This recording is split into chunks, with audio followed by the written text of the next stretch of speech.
Eli harrasteilmailun vaara-alueet info. Ja päivän tarkoituksena oli tosissaan käydä siis vaara-alueiden vähän tarkoitusta ja toiminnan luonnetta, eli monille tuttu asia, mutta hyvä vähän kerrata, jos on uusiakin ihmisiä, joille aihe ei ole ihan tuttu. Ja sitten me käydään läpi noita vaara-alueisiin liittyviä käytännön asioita, ja Sami sieltä AMC:n puolelta varmasti demoaa teille ihan käytännössä, että miten asiat menee oikein, ja kertoo myöskin vähän uusista jutuista, mitä tuleman pitää tässä myöhemmin. Ja mennään eteenpäin. Elikkä yleiset oleelliset määräykset, asiakirjat ja palvelut liittyen vaara-alueisiin, niin ilmailumääräys OPS M128 ja ASM-toimintakäsikirja. Siinä on oikeastaan oleelliset dokumentit, jos ei ole vielä tuttuja, niin niistä kannattaa perehtyä vaara-alueasioihin. Sitten ilmailukäsikirjassahan löytyy myöskin vaara-alueet, ja sen lisäksi verkkopalveluista Fintraffic Sky ja Flykki niin näkee myöskin vaara-alueiden sijainnit ja sitten aktiivisuuden. Ja vaara-alueitahan siis perustetaan ja käytetään nimenomaan, kun harjoitetaan toimintaa, joka voi olla ilmailusten lentoturvallisuudelle vaarallista. Ja meillä harrasteilmailussahan tyypillisiä on vilkas purjelento tai vaikka liidin toiminta, myöskin taitolento, hyvin aktiivinen koulutustoiminta, tapahtumat ja kilpailut ja laskuvarjohyppy ja niin edespäin. Ja vaara-alueitahan on myöskin sitten puolustusvoimien harjoitustoimintaan ja entistä enemmän lisääntyvään näihin miehittämättömien ilma-alusten lennätykseen näköyhteyden ulkopuolella. Ja aktivoidulle vaara-alueelle saa siis lentää ilma-aluksen päällikön harkinnan mukaan, mutta ohjaajan tulee tiedostaa alueelle lentämisestä aiheutuvat riskit. Ja lentoturvallisuuden varmistamiseksi ilma-aluksen päällikön tulee lennonvalmistelussa selvittää vaara-alueen aktiivisuus sekä siellä harjoitettavan toiminnan luonne. Ja vaara-alueen aktivoivassa niin AIP-supplementissa tai Notamissa julkaistaan vaara-alueella toimivan tahon varmistettu puhelinnumero sekä toiminnassa mahdollisesti käytettävä radiotaajuus. Ja tästä vaatimuksesta voidaan siis viranomaistoiminnassa poiketa, mutta näin siis yleisesti. Ja vaara-alueen aktiivisuuden voi tarkistaa lennon aikana ilmaliikennepalvelun tarjoajalta. Ja nyt kun mennään näihin aktiivisiin vaara-alueisiin, niin siis miehittämättömillä ilma-aluksilla yleensä ei ole siis aktiivisella alueella väistämisvelvollisuutta muuhun ilmaliikenteeseen, ja tästä tulee mulle paljon kysymyksiä. Mutta silloin kun tällainen aktiivinen vaara-alue on esimerkiksi lentopaikan päällä, niin se aktiivinen vaara-alue ei poista sen rajoittavan UASin rajoituksia, vaan sen miehittämättömän ilma-aluksen tulee silti niitä noudattaa, jos ei se ole sitten sopinut esimerkiksi lentopaikan kanssa jotakin muuta poikkeavaa.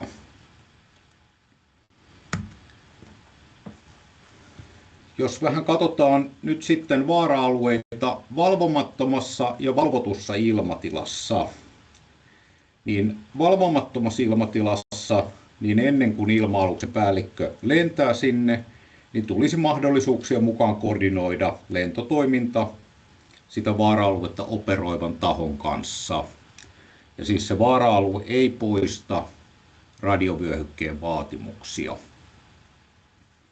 Sitten jos mennään taas tuonne niin valvotun ilmatilan puolelle, niin ennen taas aktiiviselle vaara-alueelle lentämistä suoraan sieltä valvomattomasta ilmatilasta, niin ilma-aluksen päällikön tulee selvittää sen vaara-alueen tosiasiallinen aktiivisuus ensisijaisesti sieltä vaara-alueen varaajalta tai sitten kyseisen alueen ilmaliikennepalvelun tarjoajalta eli ATS-yksiköltä. Ja jos se ATS-yksikkö on kiinni, niin sen voi myös sitten aktiivisuuden tarkistaa lentotiedotuspalvelusta.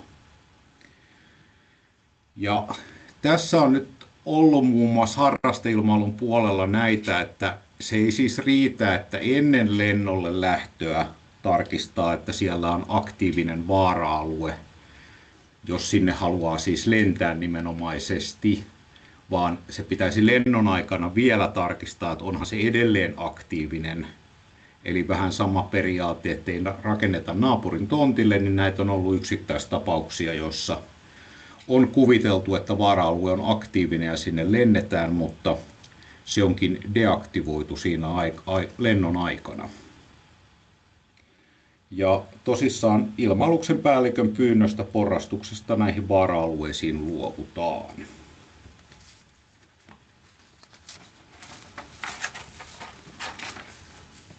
Sitten jos katsotaan vaara-alueita ihan taas yleisesti, niin meillä on pysyviä ja meillä on niitä tilapäisiä. Ja pysyvät vaara-alueethan perustetaan aina ilmailulain mukaisesti ja Traficomin tällä ilmailumääräyksellä. Ja nämä löytyy muun muassa sieltä ilmailukäsikirjasta. Ja näitähän löytyy eri lentopaikkojen nyt yhteydessä, jossa on nyt vakiintunutta harrasteilmailutoimintaa, joka vaatii sitä vaara-aluetta. Ja näitä nyt on tulossa siis ensi vuonna isompia uudistuksia vaara-alueisiin, eli Ilmatila 2027-hanke, josta varmasti moni on tietoinen, siitä on aika paljon viestitty, niin kyseessä on ehkä tällainen perussaneeraus taas Suomen ilmatilan rakenteeseen, jossa katsotaan vähän pidemmällä aikahorisontilla ja on käyty läpi nyt näitä harrasteilmailun vaara-alueita, joita on tässä takavuosina perustettu, niin ollaan katsottu niiden käyttöasteita, mutta sitten myöskin katsottu, että mitkä on niinku todelliset tarpeet ja tulevat tarpeet. Eli vaara-alueisiin, sijainteihin, kokoon, ehkä ominaisuuksiinkin tulee siis ensi vuonna aika paljon muutoksia ja ne onkin sitten hyvä ensi vuonna tarkistaa ennen kuin lentokausi pyörähtää käyntiin. Ja sitten meillä on myöskin tilapäisiä vaara-alueita, eli jotka ovat jonkun määräajan vain voimassa, niin Traficomhan voi näitä päätöksellään perustaa meille yleisiä harrasteilmailun tarpeisiin. Ja ne on tosissaan kausiluonteisia. Hyvä esimerkki on vaikka tällainen gliding event, joka on purjelentoon tarkoitettu AIP-supplementilla. Niin sitä käytetään purjelento nyt kilpailuihin tämän kesän aikana. Ja käytännössä näihin vaara-alueisiin liittyvät haku- ja muutosprosessit hoituu kaikki liiton edunvalvonnan kautta. Eli ottamalla yhteyttä minuun ja sitten edelleen minä sitten koordinoin niitä ja vien asiaa eteenpäin Fintraffic ja Traficomin suuntaan. Siinä oli nuo yleiset asiat. Tulisikohan Samilta noihin jotakin lisättävää tai ajatuksia? Kuinka paljon mä missasin? Ei oikeastaan oikein hyvä, että ne tulee ehkä tässä, tai joo, toi oli ehkä minusta se nostona se tärkeä, se nimenomaan sinne valvontaa ilmatilaa, myös tyyliin ehkä ne kriittisimmät Nummela ja Hyvinkään D-alueet, niin että jos sinne oikeasti lennetään sieltä valvomattomasta ilmatilasta, niin tosiaan se ei riitä, että katsoo vaan lähtiessä, että siellä se Flygissä tai Skyssa on aktiivisena. Koska me ollaan nyt tässä niin näissä aktivointimenettelyissä kohta tulee enemmän, niin vuosittain pikkuhiljaa menty tähän dynaamiseen menettelyyn, eli että sitten kun se toiminta oikeasti loppuu, niin se perutaan se alue sieltä. Et joskus vuosia sittenhän oli niin, että kun aamulla aktivoitiin joku alue, niin vaikka se toiminta loppuisi, niin sitä ei peruttu. Mutta että se on lähtökohtaisesti sitten tämän dynaamisen ilmatilahallinnan vastasta, että sitten kun tarve sille toimelle päättyy, niin sitten perutaan. Ja tämä on niin se sama logiikka, mitä pitäisi ihan kaikissa ilmatilavarauksissa sitten soveltaa. Niin se on tosi tärkeä asia, koska varsinkin tuossa Helsingin ympäristössä, niin siellähän on vaaran paikkaa sitten ihan tosissaan, että jos siellä lennonjohto ajattelee, että siellä, tai lennonjohto näkee, että ei ole alueita aktiivisena, viedään sieltä lentokoneita läpi ja sitten joku ajattelee, että onkin siellä D-alueella aktiivisella, niin se on tosiaan vaaran paikka. Ei oikeastaan muuta tuohon, oli oikein hyviä noin perussetti. Ok.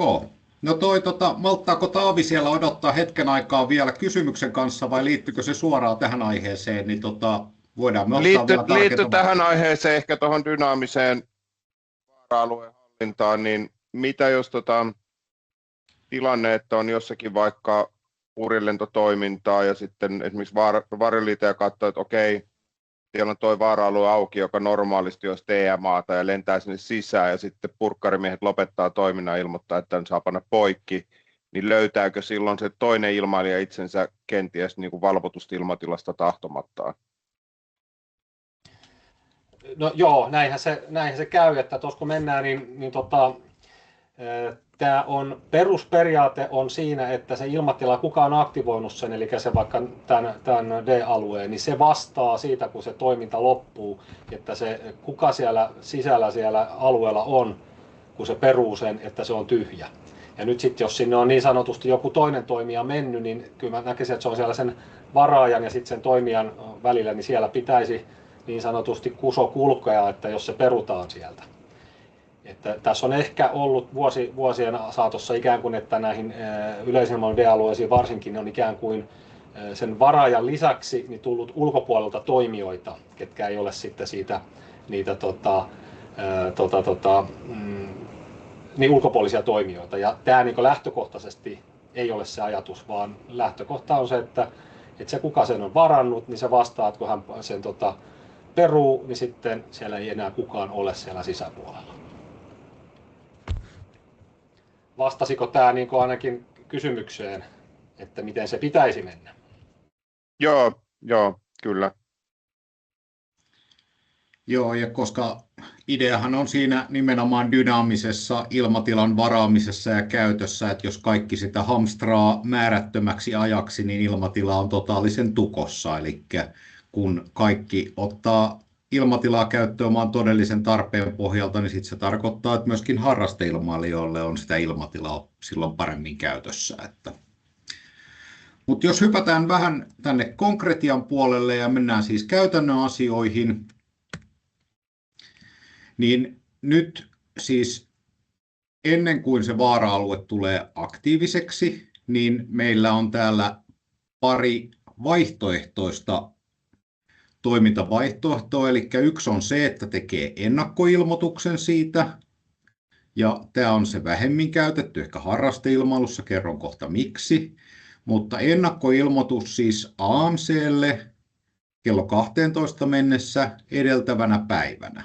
Ja se tehdään siis sähköpostilla lähetettävällä lomakkeella ja sitten varmistetaan, että se sähköposti tulee perille soittamalla sinne AMC:hen.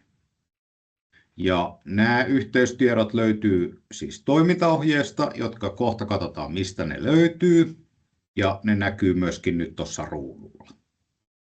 Mutta meillä harrasteilmailussa tämä toinen vaihtoehto on paljon yleisempi, eli kun vasta oikeastaan toimintapäivänä me nähdään, että miten keli kehittyy, ja ehkä myöskin sitä toimintaa päästään tarkemmin suunnittelemaan, niin tyypillisin on aktivointipyyntö, eli viimeistään 2 tuntia ennen sitä suunniteltua toiminnan aloitusta lähetetään lomake sähköpostilla ja varmistetaan sen lomakkeen perille tulo soittamalla. Eli nämä on 2 niin kuin vaihtoehtoista tapaa. Osaako Sami kertoa, että onko nyt AMC:lle, onko ennakkoilmoituksesta jotain tiettyjä hyötyjä? No, tämä ennakkoilmoitusmenettelyhän on isossa kuvassa niin liittyy lähinnä siihen, että otetaan esimerkki nyt, sanotaanko missä siitä olisi hyötyä, tai sanotaan missä sillä ei ole mitään merkitystä, ne on esimerkiksi Nummela-Hyvinkää tyyppiset alueet, missä on ASSAn toimintakäsikirjassa jo määritelty niille prioriteetti, että ne joka tapauksessa saa nämä 4060 ja niin päin pois. Mutta toinen esimerkki on sitten vaikka Rautavaara, missä on ilmavoimien päivittäisen toiminnan harjoitusalueita samalla paikalla. Niin silloin, jos tehdään ennakkoilmoitus, niin silloin tämä prosessi on tämä koordinaatioprosessi. AMC suorittaa ilmavoimien kanssa seuraavalta päivältä, että jos on pyynnössä korkeampi ilmatila, niin silloin me koordinoidaan niiden ilmavoimien yksiköiden kanssa, että onko tämä mahdollista. Ja sitten jos se edellisenä päivänä ilmavoimien yksikkö sen myöntää, niin silloin se myöskin saadaan silloin toimintapäivänä. Eli se on se ennakkoilmoituksen kokonaisidea, että sillä niillä paikoilla, missä niin lähinnä valvottuun ilmatilaan ja ehkä noiden ilmavoimien TSA-alueiden alapuolella, niin sillä on mahdollista saada korkeampia varauksia. Et jos tähän ei ole tarvetta, niin silloin sinällään sillä ennakkoilmoitusmenettelyllä ei ole mitään sen kummosempaa hyötyä kuin että sanotaan mehän sen ennakkoilmoituksen perusteella niin AMC tekee nämä notamit ja ne on silloin jo sitten hyvissä ajoin näkyvissä tuolla järjestelmissä. Verrattuna 2 tuntia ennen tehtyä, niin sehän tulee hyvin myöhään sitten sanotaan vaikka tuntia ennen näkyviin. Eli muille ilmailijoille tietysti niin lennonvalmistelua ajatellen, niin se ilmatilannekuva on parempi, jos ne on mahdollisimman etukäteen tehty nämä pyynnöt. Et sille itse varaajalle, jos sitä miettii varaajan kannalta, niin on toinen juttu, mutta sitten kaikille muille ilmailijoille, ketkä sitten on lähes lentämään ja kattelee tätä lentämään lähteessä, että mikä se ilmatilannekuva on, niin siinä ehdottomasti, mitä aikaisemmin on varaukset tehty, niin se palvelee kaikkia muita lentäjiä. No hyvä, mennään eteenpäin.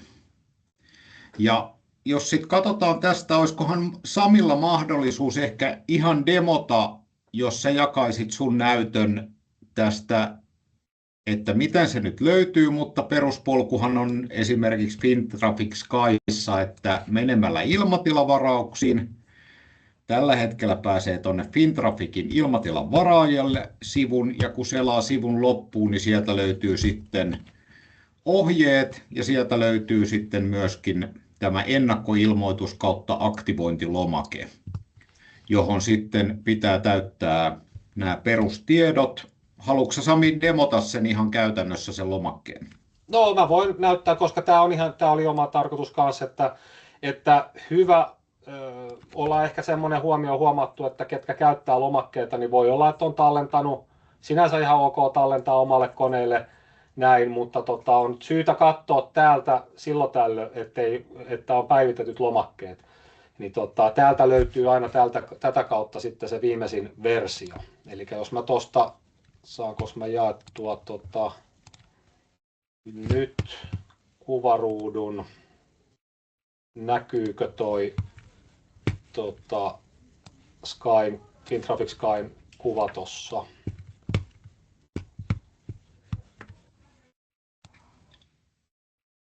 Varmistatko, että näkyy kuva? Näkyy hyvin. No niin, hyvä. No niin, eli tässä näin, jos Fintraffic Sky on se, mitä nyt tämä on tosiaan nyt tuossa ollut viime vuodesta käytössä täällä, ja mä kerron tuossa lopussa sitten vähän enemmän tästä, mutta löytyy muutakin kautta, mutta täällä on nyt tämä linkki laitettu, tämä ilmatilavaraus tänne ylös, niin tämä vie nyt suoraan tänne Fintrafficin nettisivuille, ja täällä kohdassa 3 on yleisilmailun vaara-alueet, ja täällä on sitten toi yleisilmailun ennakkoilmoitus aktivointilomake, mistä nyt puhutaan, ja sitten on tämä toimintaohje.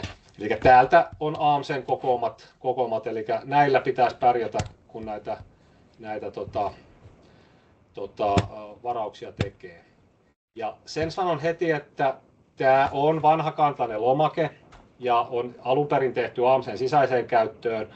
On saatu palautetta, tämä on aktiivi PDF, ei välttämättä kaikilla selaimilla toimi, ja tiedostetaan se, Adobe Acrobat Readerillä toimii parhaiten. Tähän on tulossa kohta, kun sanotaan niin uudistukseen, niin sen takia tätä ei ole nyt niinkään kuin kauheasti tämän suhteen tehty juttuja, mutta ennakkoilmoitus, tämä on vähän hankala lomake siinä, että tosiaan niin kuin sanoin, omaan käyttöön, AMC:n käyttöön tehty alun perin, niin tämä ennakkoilmoituksen tiedot on tässä ensiksi. Eli tämä tarkoittaa AA-statuksen omaavia, ja jos et tiedä mikä on AA-status, niin silloin todennäköisesti sinulla ei ole ennakkoilmoituksen ennakkoilmoitusta tehdä. Eli niiden, kenellä on ennakkoilmoitusoikeus, niin pitäisi tietää se myöskin itse, että niihin on aikanaan Traficomin myöntänyt sen luvan. Mutta jos tähän tehtäisiin vaan sitten tunnus ja ylärajat, toiminta-ajat, ja toisaalta sitten jos on se toimintapäivän aktivointi, niin käytettäisiin tätä alareunaa. Ei ole kauheita, tulee meille, että toimintapäivänä on tähän ylöskirjoiteltu näitä tietoja, niin ei ole sinällään AMC pystyy käsittelemään, mutta näin tämä niin ajatus on. Ja tässä on myöskin sit laitettu näitä ohjeita tähän myöskin, mitkä löytyy sit sieltä toimintaohjeesta. Mutta että nämä on nämä kentät, missä pyydetään toiminnan tyyppiä, laatua, alueen tunnus, ylärajat, toiminta-ajat, niin ne on teidän täytettäviä, ja muuten tämä on sitten, me käytetään tätä sisäiseen koordinaatioon, niin kuin näkyy näitä AMC:n täytettäviä tietoja. Tuossa toi oikeastaan lyhykäisyydessään tämän lomakkeen käyttö. Hyvä. Sitten ei muuta kuin mennään eteenpäin. Mä otan jaon pois tuosta, niin voit ottaa takaisin. Ja vielä ehkä, jos saan sanoa, niin että mikä tuossa on perusteena tuossa 2 tunnissa, mikä on laitettu tuossa, se on joskus aikaisemmin ei ole ollut, niin se ideologia on, että kun jos 2 tuntia ennen AMC saa, niin että me saataisiin viimeistään, niin että meillä jää siihen niin tunti aikaa, että viimeistään tuntia ennen aloitusta me saataisiin ne notamit julki niin, että ne näkyy näissä sekä niin bulletiineissa ja ICEin sivuilla, että sitten noissa Skyssa ja Flykissä ne alueet. Eli jonkinlainen ennakko, joskus aikanaan näitä otettiin tosi nopeasti ja aktivoitiin sen, niin että toiminta alkoi jo ennen kuin se oli edes notameita julkaistu. Mutta on menty siihen, että edes jollain tavalla muilla ilmailijoilla olisi mahdollisuus lennonvalmistelussa nähdä näitä alueita. Ja siihen perustuu tuo 2 tunnin ennakkoaika. Kyllä, ja ainakin omalta kohdaltani, vaikka hyvin harvoin tarvitsee tätä lomaketta käyttää, mutta se on mielestäni hyvin yksiselittävää, että jos sen huolellisesti katsoo läpi, niin vaikea se ei ole käyttää. Ja tosissaan Adoben Acrobat Readerillä se mulla ainakin toimii varsin hyvin ja on helppokäyttöinen, ja myöskin nämä ohjeet ovat varsin selkeät, että en usko, että siinä pitäisi olla ongelmia. Jos mennään prosessissa sitten eteenpäin, nyt on tehty tarvittavat siis joko ennakkoilmoitus tai toimitettu aktivointilomake ja soitettu vielä perään, että se on tullut perille. Niin sen jälkeen toiminnan aloitusilmoitus, eli aikaisintaan 15 minuuttia, näköjään minuuttisana puuttuu, aikaisintaan 15 minuuttia aikaisemmin puhelimella AMC:lle. Ja puhelussa tulisi käydä aina ilmi sen alueen numero, nimi ja sitten ne käytettävät korkeudet. Tämän jälkeen AMC antaa sille toimijalle varausnumeron. Ja sitä varausnumeroa tulisi käyttää tämän jälkeen aina kaikessa siihen varaukseen liittyvässä puhelinkoordinaatiossa AMC:n kanssa.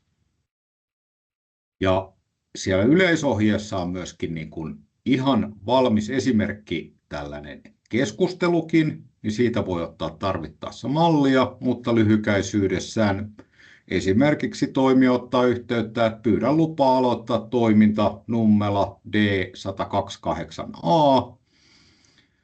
ja niin poispäin. Ja sitten vastaavasti AMC vastaa siihen, että samoilla tiedoilla kuin mitä toimija on ilmoittanut, ja antaa sille sen varausnumeron ja sanoo, että on lupa aloittaa se toiminta. Ja toimija vielä kuittaa, että hän on ymmärtänyt, että lupa aloittaa se toiminta.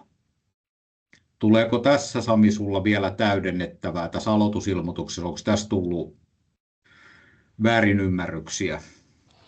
No, sanotaan, että nämä on itse asiassa, tämä oli viime vuonna, mikä nyt on se päivitetty versio tuolla, se on viime vuonna päivitetty nämä ikään kuin nämä RTF- tai puhelinfraseologian esimerkit, että tämä on varmaan sellainen, mikä ei ole vielä jalkautunut, että mistä nämä tulee, niin tämä vastaa samaa toimintamallia, mitä meillä on kaikkien muiden toimijoiden kanssa, ja me ollaan pyritty meillä on tiettyjä sattuneita tapauksia yleisesti ottaen, missä epäselvällä puhelinfraseologilla on tullut sitten väärinymmärryksiä, niin sen takia tämä ollaan laitettu näihin toimintaohjeisiin ja pyritään, että meillä AMCkin käyttäisi aina samaa, ja toivomus olisi, että toimija myöskin käyttää aina samaa tätä puhelinfraseologiaa.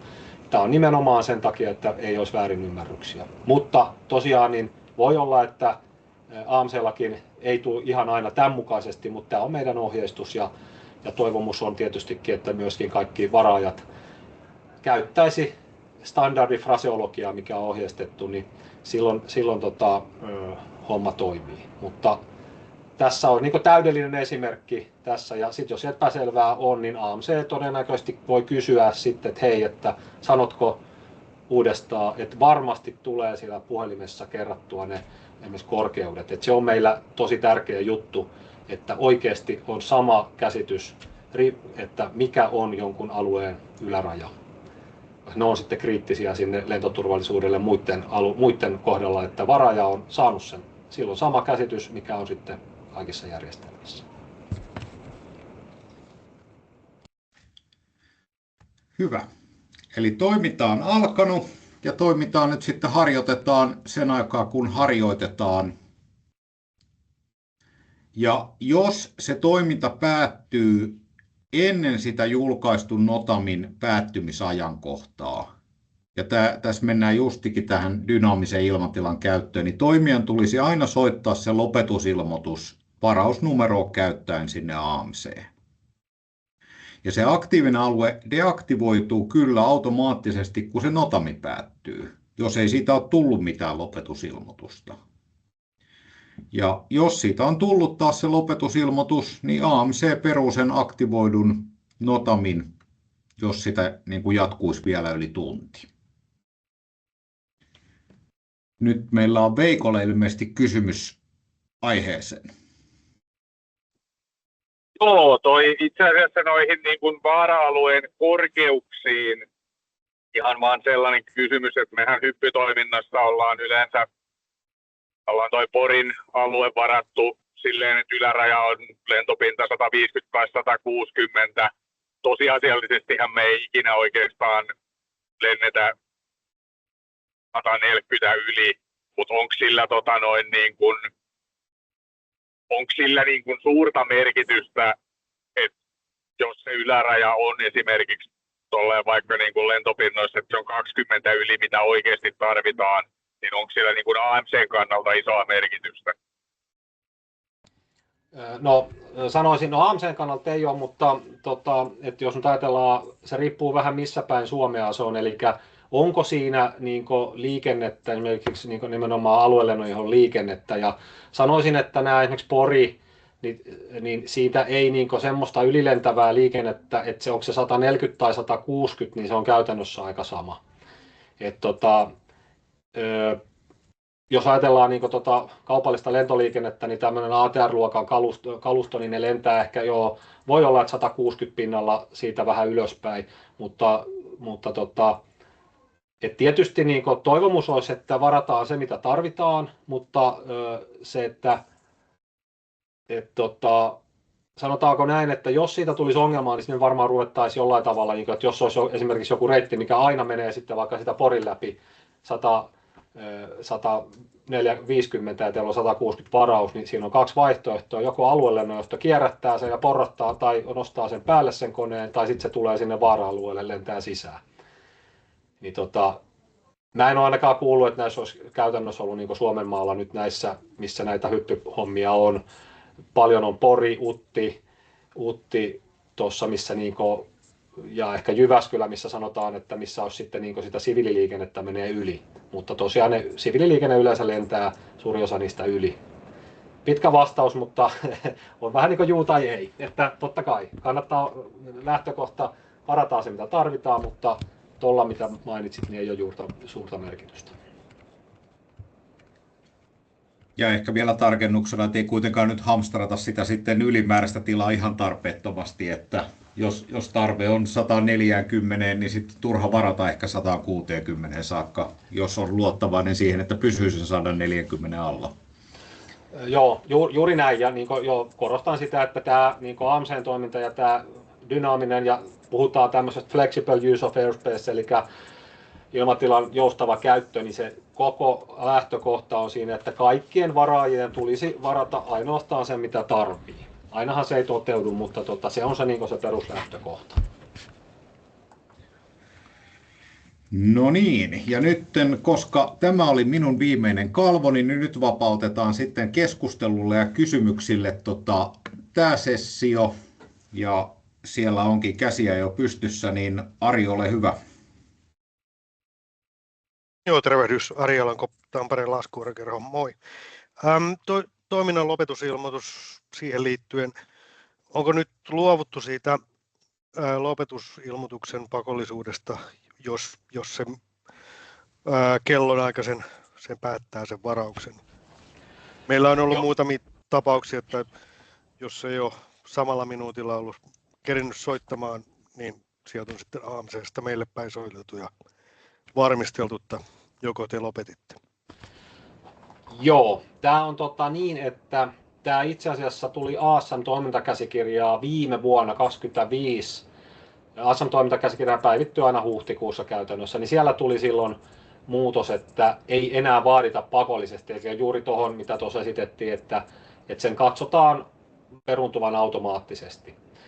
Mutta tämä, että miksi AMClta on soiteltu, niin johtuu ehkä siitä, tai johtuukin, että meidän järjestelmä varoittaa, tämä meidän ilmatilahallintajärjestelmä tulee automaattivaroitus 2 minuuttia ennen kuin se Notamin mukainen aika loppuu, niin kaikista varauksista, että hei, se on loppumassa. Ja meillä taas niin puolustusvoimien noissa varauksissa, niin heidän omat sisäiset ohjeet vaatii, että pitää soittaa. Ja tämä voi olla, että joo, meilläkin sitten kun on paljon varauksia, niin sitten soitetaan niin sanotusti vanhasta muistista tähän myöskin yleisilmailijoille. Toinen tapa on se, että tietyllä tapaa, vaikka se ei ole vaatimus, niin se on hyvä tieto meille, että se on ihan varmasti loppu. Niin tämä voi olla se syy, mutta tosiasia on näin, että lähtökohtaisesti mekin käydään sitä, että jos ei soiteta, niin se katsotaan loppuneeksi. Mutta siinä se syy varmaan on, että miksi sieltä AMClta on soiteltu.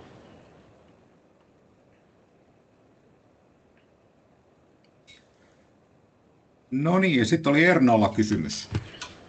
Joo, Erno Kaikkonen, Hämeen laskuvarjo-urheilijat. Tuossa me toimitaan tuolla Vesivehmaalla ja siinähän olisi D-alue ympärillä, mutta se on ollut kovin vajalla käytöllä sen takia, että siitä kulkee Helsinki-Vantaan lähestyvä liikenne ylitte ja sen takia sitä ei ole lennonjohto ollut kauhean halukas aktivoimaan meille. Niin olikohan tässä, mä tästä Petrin kanssa juttelinkin talvella ohi menne, mutta olikohan tähän nyt sitten näissä muutoksissa otettu minkälaista kantaa? Mä laitoin tuohon jakoon, niin niin puhutaan alueesta tästä Vesivehmaa, mikä on tuossa, eikö niin nyt tällä hetkellä? Joo, kyllä. Kyllä. Ja siinä ootas kun mä kaivan ton lähestymiskuvan. Se on toi Napru Otpal Lusep reitti kulkee siitä kulman päältä. Joo. Mä tiedän, niin nykymallihan on sillä tavalla, että joo, täältä tulee pohjoisesta, tässä on niin se pohjoisesta tuleva Helsinkiin lähestymisreitti, ja se lähtökohtahan on niin, että aluelennonjohto syöttää liikennettä Helsinkiin, niin selvitetään lentopinnalle 100, ja ne riippuu vähän kiitotiekombinaatiosta, että jos on 1.5 tai 2.2 Helsingissä käytössä, niin näillä TMA:n haminoilla ne koneet pitäisi olla lentopinnalla 100. Jolloin sitten jos tässä olisi se 100, yli lentopinnan 100 oleva alue, niin on aika hankala, varsinkin niissä ruuhka-ajoissa. Mutta tämä on, nythän menee niin, että tällä hetkellähän koordinaatio, jos te pyytäisitte AMClta tuohon vaikka nyt sitten lentopintaa 150, niin kun sillä ei ole määritelty mitään niin prioriteettia, niin AMC koordinoi sen aluelennonjohdon kanssa, ja aluelennonjohto päättää sitten, että voiko se sinne valvottuun ilmatilaan antaa sen varauksen. Ja nyt se, että jos se on nimenomaan, niin kuin sanotaan, iltapäivän ruuhkatunteina, niin se on aika huono. Ja sanotaanko, sillä tästä varmaankin päästäisiin eteenpäin, että nämä olisi sitten niin dynaamisia, tai niin kuin, että niitä myöskin ajateltaisiin, että niitä voidaan, että se kellon aika, milloin se on, ei ole esimerkiksi siihen ruuhkatunteihin, tai sitten, että alueiden aloitteesta, niin sitten rajoitetaankin sitä jossain tilanteessa sitä ylärajaa. Ja sanotaanko, sama mallihan on nyt, vaikka tuossa näkyy UTin nämä nyt tällä hetkellä tilapäiset alueet, niin nyt tänä päivänähän tuosta UTin päältä ei ole, kun tuo on itäraja kiinni, niin ei ole niin sitä siviililiikennettä juurikaan, niin siinä pystyy hyppimään nytkin, siinä on 150. Mutta että se toimintamallikin on ihan olisi mahdollista, että sitten esimerkiksi iltapäivän ruuhka-aikaa, niin sitten sitä rajoitetaankin tätä D-alueen ylärajaa vaikka sitten pinnalle 100 tai jotain. Ja nyt mä en ole ihan en muista, että oliko tuossa 27 näistä alueista, niin muistatko Pete, että esimerkiksi Vesivehmaan osalta? Joo, eli Lahti-Vesivehmaan D-alue on pienentymässä aika huomattavasti, mutta kun siitä ei ole vielä tullut mitään tarkempia luonnoksia, niin nyt ei ole katsottu sitä, että miten se niin kun matkustajaliikenteen reititys menisi siihen uuteen D-alueeseen nähden. Että pystyisikö sitä sit pienempää aluetta helpommin aktivoimaan? Joo, siis meidän kannaltahan helpointa olisi, kun sitä Otpal-ilmoittautumispistettä siirrettäisiin länteen hitusen verran, niin sitten se ei menisi siitä päältä, mutta en tiedä, onko semmoinen realistista. No sen verran sanon, että se ei välttämättä ole edes, vaikka ne reitit on, niin sitten sanotaan, kun on ruuhka-aika Helsinkiin, niin täältä voi tulla niin paljon useita koneita, että aluelennonjohto joutuu täältä ottamaan koneita tekemään ihan oikeasti mutkaa täällä. Eli täältä kun Jyväskylästä tulee koneita idästä, niin niitä tulee sieltä sun täältä, ja voi olla, että me tehdään niin sanotusti jonoa aluelennonjohtona Helsinkiin, niin tässä voi pyöriä koneita, mitkä menee sikin sokin. Ja samalla kun ne lentelee täällä, niin niiden pitää myöskin tulla alaspäin.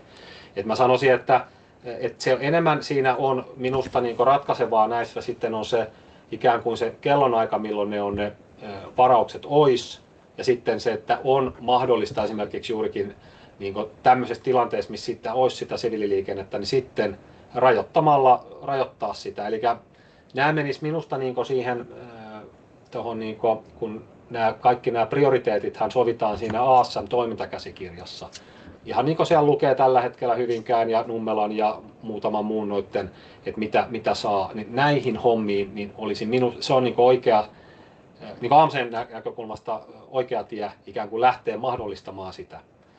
Koska siihen mä en usko, että ei ole niin mitään niin vastaan kenelläkään, esimerkiksi aluelennonjohdolla, jos ne tietävät, että ne pystyy sitten sen oman hommansa hoitamaan niin, että tarvittaessa jollain prioriteettisäännöillä saadaan sitä sillä ruuhka-aikana rajoitettua, koska se on käytännössä pari tuntia päivässä se ruuhka-aika tuossa iltapäivällä. Joo, totta kai. No sitten mentäisiin vaan sillä, että aina sen pokan täytyy olla yhteydessä aluelennonjohtaja ja pyytää erikseen lupa, mutta kun se on se proseduuri, mitä me käytetään jo nyt koko ajan, niin mä en tiedä, olisiko meille hirveästi iloa siitä, että se olisi semmoinen osa-aikainen se aluevaraus.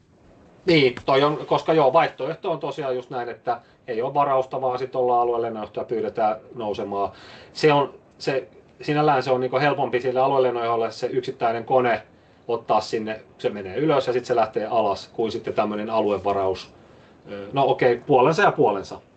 Joo, että eihän sillä toisaalta, se on sen lentäjä homma sitten vaan olla siellä, mutta tosiaan se D-alue vaan tekisi siitä sen verran jouhevampaa lentäjälle, että pystyisi pysymään maan taajuudella koko ajan.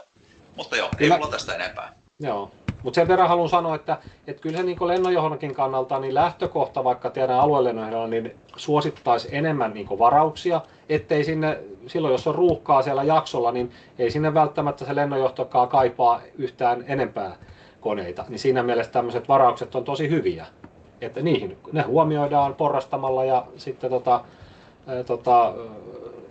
ne ei tule sitten ne yleisilmailijat sitten, tai ne hyppykoneet vaikka tänne ääneen. Selvä, kiitos. No niin, sitten oli vielä Veksillä siellä seuraavaksi. Joo, Kurnikin Veikko Satakunnan laskuvarjourheilijoista taas morjesta. Eli mä Petrille tästä eilen puhuin puhelimessa, mutta mä pääsinkin itse tässä ajomatkalla osallistumaan tähän, niin kysyn itse tätä suoraan. Eli meillähän Porissa ehkä niin kuin semmoiset epäselvyydet, mitä välillä on ollut, niin ne on liittynyt yleensä siihen, että jos tämä D-alueen aktivointi aika kortin kiinni silleen, että hyppykone on ilmassa. Eli haluaisin niin kuin varmistaa tämän, että mikä on se oikea proseduuri siitä, että jos hyppykone on lähtenyt ennen kuin torni on vielä auki, niin onko se nyt niin, että me voidaan sinne AMClle soittaa jo esimerkiksi vaikka ennen kello 8, että nyt aktivoikaa se alue sitten, kun torni menee kiinni. Ja hyppykone siirtyy sitten valvotusti ilmatilasta vaara-alueilmatilaan sitten, kun torni vaan ilmoittaa, että he nyt menee kiinni, vai onko tähän joku muu tapa, miten tässä tulisi toimia? Kyllä se aika pitkälle on just noin kuin kuvasit, eli otetaan se esimerkki, että torni menee kiinni kello 8 ja te olette tehnyt sitten sen, että teillä olisi sitten käytännössä samalla kellonajalla kello 8 alkaa se varaus, eikö niin? Niin kyllä mä sanoisin, että siinähän se on sinällään pikkasen hankala, että se on se sama kellonaika, mutta se ideologia on näin, että kun se lennonjohto menee kiinni, niin itse asiassa se lennonjohtohan on ottanut silloin tämän vastaavan muotoisen lennonjohtovarauksen sinne aluelennonjohdolta ja se hallinnoi sitä. Ja sillä hetkellä, kun se lennonjohto menee kiinni, niin teoriassa pitäisi saada sitten se aktivoitua se D-alue. Ja jos nyt katsottiin se yleissääntö tuossa, mikä siellä tulee, niin aikaisintaan 15 minuuttia ennen saisi soittaa.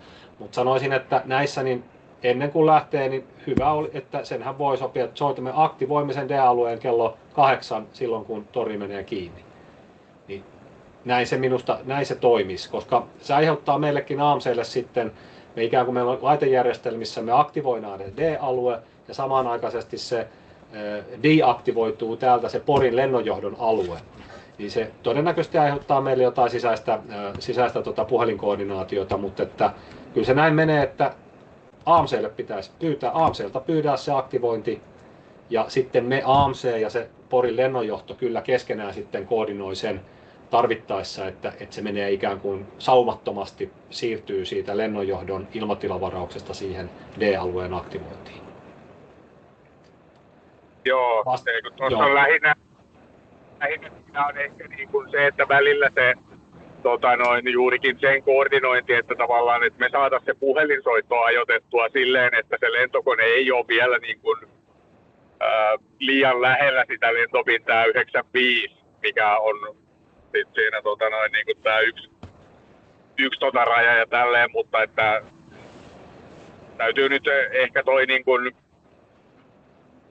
juurikin tietysti, mutta se on ilmeisesti teille siis parempi, että mitä lähempänä tämmöisessä tapauksessa se puhelinsoitto tulee sitä varsinaista kellonaikaa, milloin se torni on menossa kiinni ja sitten se alueen aktivointi pitäisi tapahtua.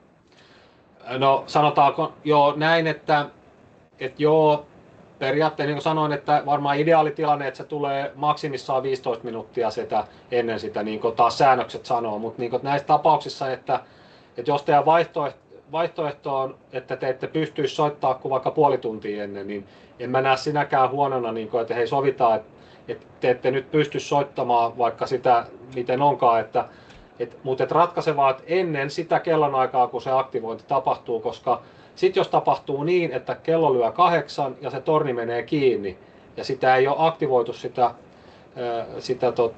pyydettyä aloitussoittoa siitä D-alueesta, niin silloin se on lentopinnalta 95 yläpuolella, niin sinne ei oikeasti saa mennä tai silloin pitää mennä sitä aluelennonjohdon taajuudelle siksi hetkeksi. Eli se on niinku... Joo. Ei, tuon halusin just varmistaa, että se on ihan ok, että soitetaan vaikka 10 minuuttia ennen, eli silloin tavallaan, vaikka jos tiedetään, että on lähdössä, niin nimenomaan, mutta just toi, että se on tärkeää, että se soitto tulee ennen, kun torni menee kiinni, niin tää niin kuin, just se, koska toi on just se, että meilläkin tosiaan se, että tiedetään ohjeistaa porukka silleen, että niin kuin, mikä on se tärkein juttu siinä, niin kun tuolla tuntuu, että siellä ei kaikki ei ole ihan niin hyvin perillä siitä, että miten nimenomaan toi niin kuin vaihtoproseduuri menee, että mitä saa tehdä ja mitä ei saa tehdä. Mutta nyt pystytään tarkentamaan että ei tule, koska se yleensä sitten jos käy silleen, että se kone on siellä ilman, että se alue on aktivointi, niin sit se aiheuttaa kauhean määrän paperihommaa ja selvittelyä ja tällaista, ja se ei ole kenellekään hyödyksi. Joo, että toihan on lähtökohtaisesti, se on niinku, näähän on nyt vielä tilapäisiä alueita, ja ne on itse asiassa siinä 27 uudistuksessa nämä kaikki hyppyalueet on tulossa sitten pysyviksi. ilmatila D-alueiksi, niin sehän on niin se toimintaohje on nimenomaan niissä, että näitä voidaan aktivoida vaan näiden lennonjohtojen aukiolojen ulkopuolella. Ja se on tietysti haaste välillä näissä, kun kentät on auki vähän tai ATS-yksiköt tosi vähän ja pätkittäin. Mutta että näinhän sen voi ajatella niin, että nyt jos se on kello 8 ja se notami oikeasti astuu sen notamivoimaan kello 8 tasan, sitä ennen sitä ei voi aktivoida, mutta sitten jos se aloitussoitto, jos se on myöhässä, niin tarkoittaa vaan sitä, että toimintaa ei voi aloittaa siellä yli pinnan 95 ennen kuin se on oikeasti aktivoitu. Eli se on hyvä mieltää, että siellä tosiaan sitten se muuttuu valvomattomaksi ilmatilaksi siellä altapinnan 95, niin siellähän voi ihan vapaasti lentää. Mutta se on tärkeä homma, että sitten 95 plus ei mene ennen kuin se on oikeasti se aloitus sieltä AMC:lle ilmoitettu ja sieltä on tullut lupa. Joo, toi on hyvä tarkennus, niin nyt saadaan briifattua porukkaa. Hyvä. Näin toimitaan. Joo. No niin. No mutta se oli... Toisinpäin. Sitten toisinpäin, kun torni aukeaa, eli täytyykö meidän silloin soittaa AMC:lle erikseen siitä, että nyt tämä alue pitää deaktivoida, vai voituuko se nyt, kun tulkitsin että jos siinä jos meillä olisi varaus esimerkiksi 10 asti illalla ja me ei soiteta erikseen, niin se päättyy silloin, mikä me ollaan tilattu. Mutta jos nyt on silleen, että meillä on varaus esimerkiksi vaikka kello 17 asti ja torni aukeaa, niin täytyykö meidän silloin soittaa AMC:lle siitä, että nyt se pistetään tauolle se vaara-alue, vai aiheuttaako se tornin aukeaminen automaattisesti sen, että se D-alue deaktivoituu? Sanotaanko näin, että se tornin aukeaminen ei suoranaisesti liity tähän, vaan liittyy se, mikä on siihen notamoon, mitä sille on pyydetty. Eli nyt jos sen D-alueen aktivointi on ilmoitettu, että se notami-aika loppuu siihen 10, vaikka se tornin aukeamiseen. Niin tämä on ASM toimintakäsikirjan lause, jos näkyy tuosta, että ilmatilavaruus puretaan automaattisesti aktivointiaikojen mukaisesti. Eli jos se on tosiaan laitettu, että se notami-aktivointi on kello 10 samaan aikaan, kun se torni aukeaa, niin silloin se lähtökohtaisesti puretaan automaattisesti se aktivointi. Sitten jos se tietysti, siis voisihan olla tilanne, että on tehty notami, ensiksi on ollut tämä D-alueen aktivointi ja sitten tulee esimerkiksi jollekin tornille tulee ylimääräinen, joku se aukiolo muuttuu. Oikeastaan lennetään nyt jämiltä. Onko Siellähän meillä on laskuvarjokerho siellä mukana hommin. Onko nyt tulee vähän huonosti kuulu, oliko tarkoituksella mikki auki jostain nytten? Nyt en kuule. Ei näytä kuuluvan lisää, niin ehkä jollain oli mikrofoni auki, mutta se varmasti... Mutta tosiaan, eli se on hyvä näissä mieltää, että tämä D-alueiden aktivoinnit, ja ne on oma juttusa, ja se nyt näissä tornin aukeamisessa, se periaatteessa se tornin aukiolo, kiinniolo ei ole se ratkaiseva, vaan on nimenomaan se, että miten se D-alue on aktivoitu. Niin se on se ratkaiseva. Ja sitten jos kävisi niin, että tosiaan vaikka notami olisi koko päiväksi ja siellä on torni aukeaa ylimääräisesti, niin silloinhan on proseduuri meille, että vaikka se Porin torni soittaa AMC:hen, että hei, ne nyt aukeaa. Ja nyt hei, että tämä D-alue pitää tästä niin ikään kuin sen toiminta keskeyttää, niin silloin me pystytään se keskeyttämään, kun siitä tulee valvottua ilmatilaa, niin silloin Pori tulee jaksolle ja sanoo, että hei, teille, että hei nyt tämä aukee ja sitten se D-alueen aktivointi perutaan tai toiminta keskeytetään ikään kuin ja se muuttuu lennonjohdolliseksi, niin sekin toimii. Mutta Joo. Lähinnä tämä, että kun näitä on joskus ollut vuosien varrella, on ollut nimenomaan tähän liittyen, että milloin pitää soittaa teille ja milloin pitää soittaa torniin ja tälleen. Ja niissä on ollut jotain pieniä epäselvyyksiä ja tälleen, mutta nyt on selkeä, että mehän tilataan yleensä se D-alue aina sen mukaan, että me katsotaan, että miten torni on auki ja jos me tarvitaan sitä D-aluetta porrastetusti silleen, että se esimerkiksi alkaa ennen kuin torni aukeaa ja sitten se pistetään tauolle ja tälleen, mutta nyt jatkossa, jos me tiedetään se, että ne meidän varauksessa tekemät ajat, että ne niin kuin riittää, että meidän ei tarvitse sitä aluetta erikseen soittaa tauolle, vaan se menee tauolle sen notamin mukaisesti. Ja sitten taas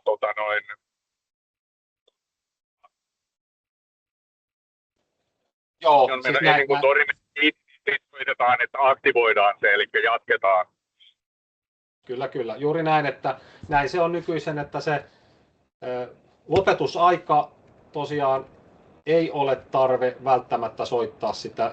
Kuten sanoin, kun tuossa oli aikaisempi kommentti, että siitä huolimatta aamisestakin on kyselty, niin jo tietysti tilanteessa se voi olla, että sit soitetaan ja varmistetaan tilanne, jos se ikään kuin vaikuttaa epäselvältä, mutta näin toi ihan mustavalkoisesti on toi määräys, että ilmatilavaraus puretaan automaattisesti aikojen mukaisesti. Joo. Kyllä. Tämä on hyvä. Uskoisin, että nyt meillä on selkeä käsitys siitä, että miten tämä menee jatkossa, niin saadaan päivitettyä ohjeet. Kyllä. Ernolla oliko tuo vanha käsi vai onko vielä kysymystä? Se on jäänyt vaan. No, mä olen tottunut, että Google Meet ottaa se automaattisesti pois. Hyvä. Täällä oli mä huomasin tuossa jossain vaiheessa tuli tuonne viesteihin keskusteluun, niin kysymys tai TSA-alueilla, jotka ovat kartoissa, niin niiden aktiivisuudesta, voimassaolosta ja läpilentämistä voisi muutaman sanan kuulla, jos mahdollista. Toki on mahdollista ja sit voi vielä, eli mitä niistä haluaisi kuulla, niin jos me otetaan nyt esimerkkinä, tässä on varmaan ensinnäkin TSA-alueet, siniset alueet, niin se aktivointi, että miten ne tänne kartoille ilmestyy, niin on tämä ilmatilan käyttösuunnitelma, eli AUP. Ja nämä ei tosiaan, niitä ei notamoida. Ne tulee AMC joka päivä tekee tämän Eurocontrolin kanssa niin tämän koko Euroopan laajuisen niin tämän suunnitelman. Eli ilmavoimat varaa AMCltä seuraavan päivän toimintaa. Ja itse asiassa noin kello 18 Suomen aikaa illalla, niin silloin tuo Eurocontrol julkaisee koko Euroopan laajuisen ilmatilan käyttösuunnitelman, joka nyt ollaan jo siinä vaiheessa, niin huomisessa ollaan perjantaissa, niin näyttäisi siltä, että täällä ei ole yhtään ainutta TSA-varausta.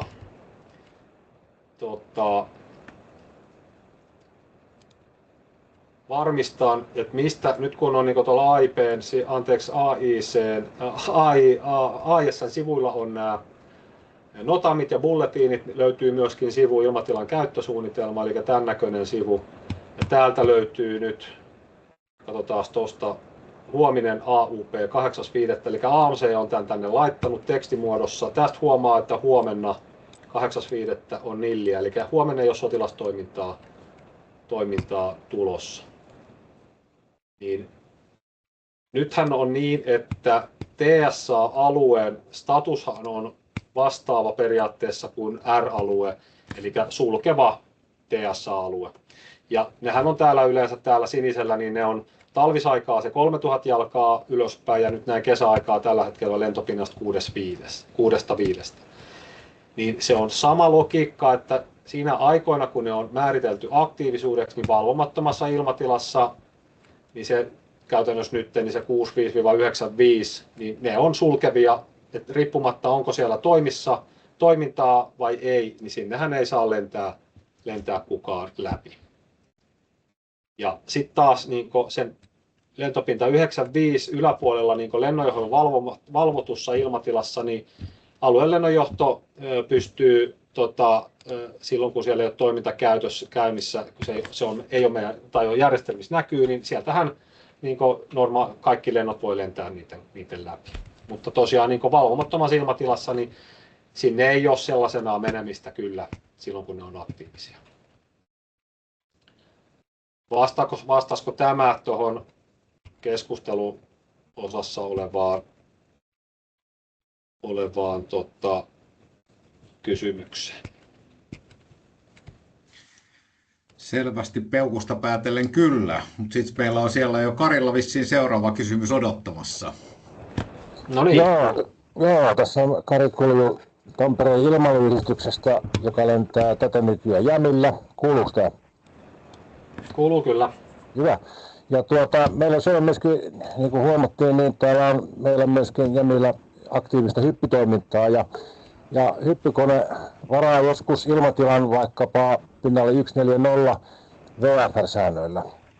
Ja joskus keskikesästä mulla voisi olla tarve ottaa vaikka 3 tunniksi varata tai pyytää varaus korkeammalle IFR-säännöillä keskellä päivää. Niin jos mä sitten lopetan sen varauksen sitten siinä vaikka iltapäivällä, kun hommat on hoidettu, niin jatkuuhan se hyppykoneen alkuperäinen varaus sitten siihen niin pitkälle, kun he ovat sen pyytäneet, että siinä on tavallaan 2 varausta silloin, onko siinä päällekkäin? Joo, sanotaan lähtökohtaisestihan AMClta näille mille tahansa alueelle niin voidaan tehdä useita varauksia päällekkäin. Katsotaanpa esimerkki tuosta vaikka nyt Nummelan. Esimerkiksi tässä nyt me nähdään esimerkki, en tiedä näkyykö toi, niin Nummelan alueelle on 2 notamia. Siellä on Gliderflyingia noilla alueilla 4000 tosta ja sitten siellä on myöskin Gliderflyendia toisena. Toinen on 8-16 ja toinen on 7-18. Eli tällä tekniikalla periaatteessa mille vaikka Jämillekin, niin siellä voi olla oma varauksensa tai aktivointipyyntö sille joku toinen. Se on oma erillinen notami, sillä on oma erillinen varausnumero annetaan ja sitten sitä hallinnoidaan, kun se soittaa, että nyt päätty, niin se poistetaan ja sitten sinne jää se toinen. Eli tällä hetkellä tosiaan niin mille tahansa alueelle niin voi olla useita ja tämä on aika tyypillistä täällä, vaikka just näissä Hyvinkäällä voi olla, että siellä on taitolentoa ja siellä on gliderflyingia ja sun muuta sitten, että on 3, 4, 5 notamia päällekkäin, pikkasen eri ajoilla tai samoilla ajoilla. Ja tämä on itse asiassa se syy, miksi me annetaan se varausnumero, että jos me annetaan nyt sitten, miksi me annetaan varausnumero on se, että meillä voi olla samalle alueella useita samanaikaisia varauksia, niin sillä varausnumerolla AMC identifioi sen, että tälle D-alueelle tai sitä käytetään kaikkien muidenkin toimijoiden kanssa, että varmasti puhutaan siitä oikeasta tai samasta varauksesta. Joo, selvä homma. Tämä oli selvisi hyvin, kiitos. Hyvä. No niin, sitten siellä oli Vamolla seuraava kysymys.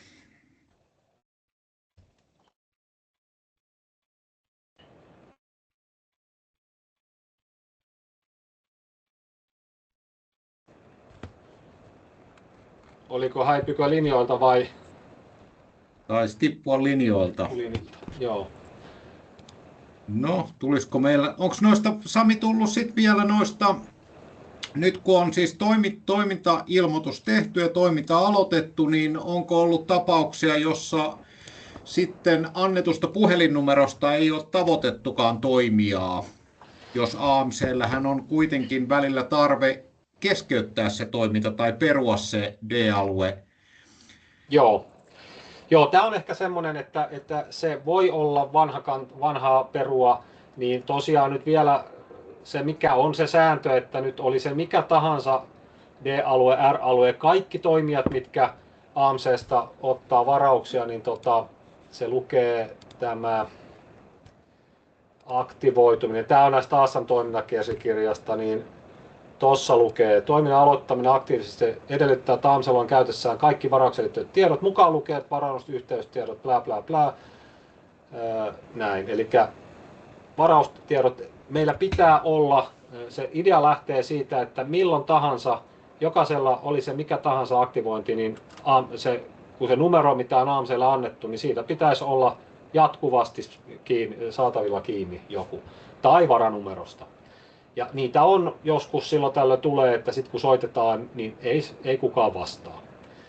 Tämä ei ole pelkästään yleisilmailuvarausten osalta, että kyllä niitä muillekin on. Ja se on ehkä haavoittivin tällä hetkellä tässä meidän toiminnassa, että se perustuu tämä taktinen, aktiivinen toiminta siihen pelkkään puhelinyhteyteen AMC:n ja sen toimijan välillä. Mutta varsinkin kun puhutaan näistä vaikka Helsingin alueista, niin varsinkin tässä kesäaikaa niin saattaa olla esimerkiksi ukkospilviä. Sinne on annettu tämmöiset vaikka Nummela, Hyvinkää aktivoitu näin. Ja sittenhän tuleekin ukkosmyrskyä päälle tai jollain tavalla ja sitten Helsinki-Vantaalla rupeakin tulee hankaluutta, että hetkonen koneet joutuu väistelemään säätä, niin siellä voi olla oikeasti tosi hankala pitää ruuhka-aikaa, niin on ikään kuin pakko olisi saada sen lentoturvallisuuden takia toiminta keskeytettyä tai mahdollisesti vaikka näitä ylärajoja laskettua. Ja nyt siis, jos sitä ei saada tehtyä, ei saada kiinni, niin siinä on pahimmillaan siinä on se tosiaan, tokihan silloinhan se lennonjohto voisi selvittää niitä koneita sinne alas. Sitten voi olla, että sinne oikeasti sitten, tai ei voi selvittää, mutta jos joku ilma-alus oikeasti väistää säätä, niin sehän menee sinne ja sitten sille vaan tiedotetaan, että nyt lennät aktiiviselle D-alueelle. Mutta että se on sanotaan muutamia vuosia sitten oli enemmän ja koko ajan vähemmän on tätä ongelmaa, mutta edelleen silloin tällöin tulee, että ei saada kiinni. Et se on semmoinen, mikä kannattaa, mihin kannattaa kiinnittää huomiota, että se ei niin sanotusti ole vaan muodon vuoksi se puhelinnumero sinne AMClle anneta, vaan siinä on ihan tämä lentoturvallisuusvaikutus, jos jotain tapahtuu.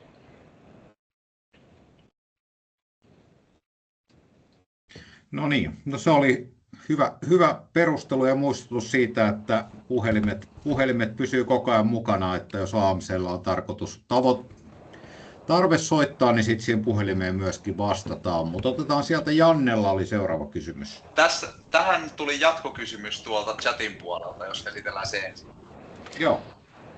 Joo, eli jos sanotaan, olen itsekin mukana koneessa, niin huono vastaamaan puhelimeen, niin tuohon mä voisin sanoa aika yksikantaan, että silloin toimitaan vastoin määräyksiä. Eli kyllä se lähtökohtahan noissa määräyksissä on, että jokaisen alueella niin se toiminnan vastuuhenkilö, kuka vastaa sit varauksista, niin sen pitäisi olla maassa. Eli mä tiedän, että näin toimitaan, ja emme ole AMC:na poliisi, mutta jos tästä näin sanot tuolle viranomaiselle, niin ne sanoo varmasti, että siellä pitää olla toiminnan vastuuhenkilö maassa. Että on se itse vastuuhenkilö puhelinnumero siellä koneessa, niin se ei ole tämän järjestelmän tarkoitus.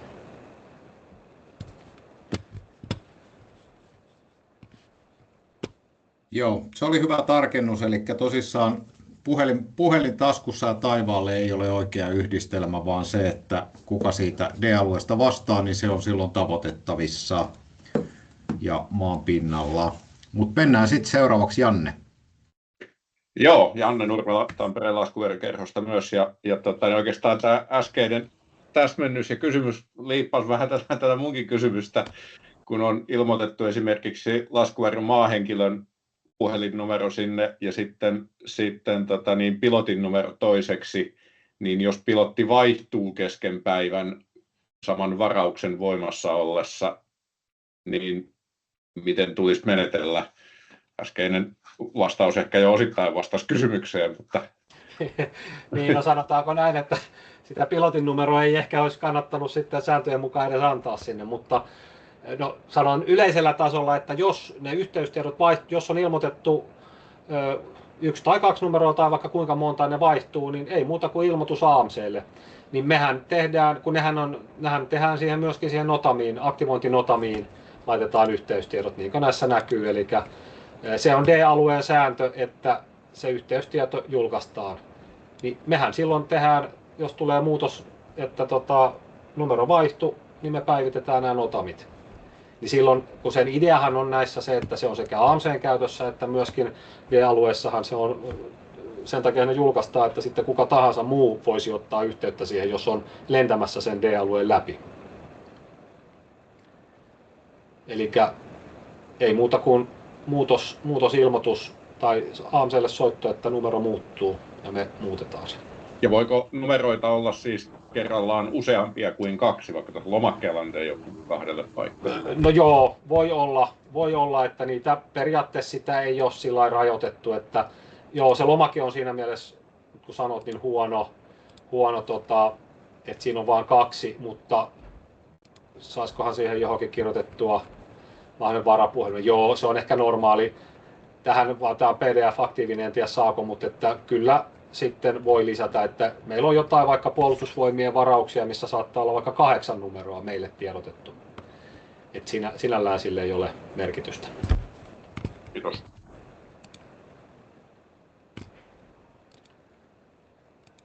Hyvä. Mulla oli joku asia, mikä mun tästä tuli mieleen. Antas mä mietin. Katon tuossa omia muistiinpanoja. Tuossa on käyty oikeastaan noi hommat, mitä tässä oli, nykyiset toimintaohjeet. Kyllä. Mä voisin tässä välissä, niin vaikka meillä on aikaa sitten vielä, niin palata näihin, niin mä voisin ottaa muutaman sanan tosta, että mitä tässä on. Odota Sami sen verran vielä, tuli yksi jatkokysymys vielä edelliseen, että voiko varaaja kuitenkin olla hyppäämässä, jos joku toinen esimerkiksi maahenkilö on puhelimen päässä, eli tälle ei varmaan ole estettä, jos kaveri hoitaa puhelinta sillä aikaa, kun hyppää. Ei, siis se, että ratkaisevaa on, että AMC:llä on, että soittaa puhelimeen, jos soittaa, niin sieltä joku vastaa, kuka tietää, mitä asia koskee. Eli että siellä on sen toiminnan vastuuhenkilö joku, niin sinällään sille ei nyt ole merkitystä, sit kuka siellä puhelimen päässä on. Mutta kevennyksenä voi kertoa, että on niitäkin ollut, että on soitettu johonkin puhelinnumeroon ja sitten sieltä on vastattu, että no en mä kyllä ole tänään tuolla kentälläkään ollut, että sinne on jäänyt sitten joku edellisen päivän tai joku vanha numero. Niin ei näin, mutta se sinänsä ei ole että se varsinaisesti välttämättä se pelkästään se varaaja, kuka siellä on. Me puhutaan noin yleisesti ottaen, että on tosiaan toiminnan vastuuhenkilö ja sitten voi olla varahenkilöitä vaikka kuinka paljon. Niin kuin sanoin, ratkaisevaa, että kun siihen puhelimeen soittaa, niin asiasta tietävä taho siihen vastaa. Hyvä. No mut kerro nyt vähän uusista jutuista sit seuraavaksi. Joo, eli ei nyt niinku semmoinen AMC:n päässä uudistus, mikä on itse asiassa koko tässä Helsinki-Vantaan lennonjohtokeskuksessa, niin tulee uusi tämä puheyhteysjärjestelmä, mikä johtaa siihen, että kaikki puhelinnumerot muuttuu. Ja AMC:n osalta se tarkoittaa, että mitä tuossa esiteltiin, oli siinä lomakkeessa, niin tossa. Eli tämä vanha Tampereen suunta, mikä on periä sieltä, kun oltiin Tampereella, niin niin muuttuu 11.6. Airak-päivänä, niin tulee uudet numerot. Nämä tullaan tässä lähiaikoina päivittämään nämä lomakkeet ja sitten nämä ohjeet. Ja sitten toi AIP:n 11.6. päivitys, niin sinne tulee, kun AIP:ssakin on julkaistu AMC:n yhteystiedot, ne tulee sinne. Mutta se on nyt hyvä heads up ja sen verran, että nyt tällä hetkellähän meillä on 1 puhelinnumero AMC:lla, niin me otetaan käyttöön, AMC:lle tulee 2 puhelinnumeroa. Tulee niin sanottu taktinen AMC-puhelinnumero, ja se taktinen tarkoittaa sitä, että se on sen toimintapäivän asiat. Eli nämä käytännössä, jos te tänään lennätte, teette näitä aktivointipyyntöjä tai aloitus-lopetusilmoituksia, niin silloin se on se taktinen numero. Ja sitten tulee esitaktinen numero, niin on kaikki muut, eli sitä toimintapäivää edeltävät asiat. Jos huomenna tai viikon päästä tapahtuu, niin sitten tulee numero sitä varten. Jos nyt soittaa väärää numeroa, niin ei hätää, ne istuu vierekkäin ne kaverit siellä, tai jopa voi olla sama kaveri, kuka vastaa kumpaakin linjaa. Mutta se on niin se uudistus, mikä tulee tuossa 11.6. Niin enää ei sitten sen jälkeen ainakaan. Tämä voi olla, että tämä rinnan toimii tämä vanhakin numero, mutta tai sitten sinne tulee jonkinlainen tiedote. Mutta tosiaan niin nämä päivitetään nyt nämä lomakkeet ja sen takia on tosiaan hyvä, että sitten toi päivämäärä 11.6. on hyvä laittaa muistiin. No, tämä olikin mun tarkentava kysymys, kun laiskana ihmisenä olen tallentanut AMC-numeron tietenkin puhelimen muistiin, niin jos 11.6. jälkeen soitan automaattisesti vanhasta muistista vanhaan numeroon, niin kääntyykö se sitten uuteen numeroon? Mä en ole ihan varma sen projektille. Mä kuvittelisin, että voi olla, että siellä voi olla kääntö tai sitten sinne tulee joku automaattivastaus, että numero on muuttunut, uusi numero on tätä. Että jollain tavalla se huomioidaan. Tai sitten se voi olla, että ne puhelin, niin se järjestelmä ei sitä heti katkaista, niin voi olla, että siihen sitten vastataan vielä ihan fyysisesti ja sanotaan, että seuraavalla kerralla soitappa tähän numeroon. Joku ratkaisu tulee olemaan siihen kumminkin, että jos nyt tuohon vanhaan numeroon soittaa, niin jollain tavalla sieltä infotaan sitten se. Että mä en ole ihan varma, että mikä se tekniikka tulee olemaan. No mutta jos me tehdään silleen, että kun päivämäärä lähestyy, niin sitten voidaan vielä katsoa, kun saadaan se uusi numero tietoon, niin sitten voidaan kanssa liiton puolesta vähän harjoittaa viestintää, että joo, se helpottaa sitä, että uusi numero, tai tulisi vaihdettua puhelimessa vanha numero uuteen. Juuri näin, ja otas mä katon äkkiseltä, että eihän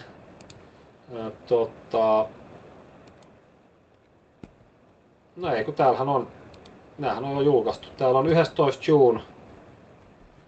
Nämä on jo tiedossa elikkä en-ruutti, oliko se nyt 1.9.